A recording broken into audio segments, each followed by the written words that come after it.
Good morning students. Today we are going to start the new lesson, Rise of Independent Regional Powers.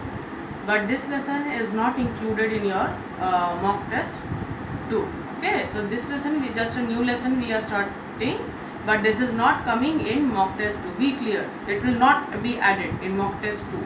Only your pre-half yearly portion which was there, those chapters are only going to come. Pre-half yearly portion lessons are only going to come in mock test 2. This is the new lesson we are going to enter into study now.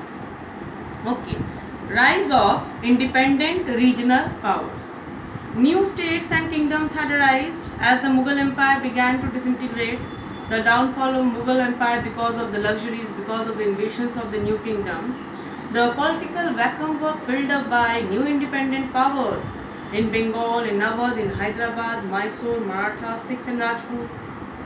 There were various states as the Maratha kingdom were the products of the rebellion against the Mughal authority, while others like Bengal were also established when the governors of these Mughal empire and provinces took advantages. The Marathas, who were the most important among the regional powers, was the Maratha kingdom. They had the potential to establish the kingdom all over India. Sahu was the grandson of Shivaji and had been imprisoned by Aurangzeb, and thus was released after the death of the emperor Aurangzeb in 1707.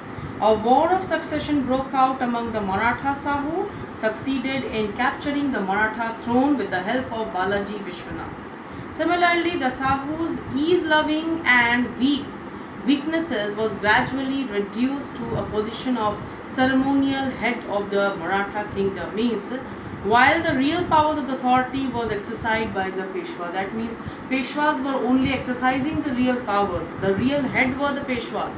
Sahu was only sitting in the name of the throne because he had become now ease-loving, which was the main weaknesses. This was the beginning of the second phase of the Maratha power.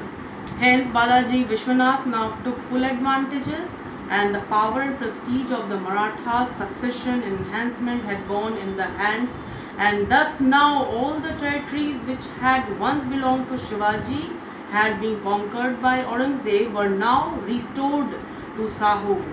Now furthermore, the right to levy Chauk and Sardesh Mukhi from 6 Mughal provinces in Deccan was also granted to the Marathas. In 1700, Chauk and Sardesh Mukhi details and study material I will give you in your next class also.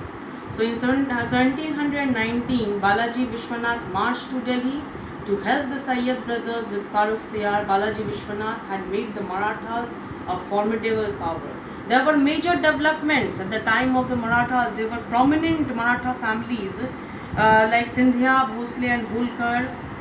So these Peshwas divided the erstwhile Mughal provinces into the spheres of influence. That means the Mughal provinces was now getting divided among the Peshwas only and placed under the chiefs of these Maratha families.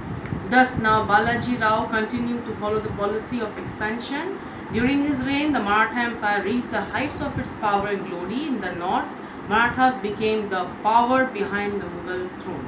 So till this much you read the lesson. In the next class again I will go through it and continue with the explanation, and with your study material some detailed points also will be given to you.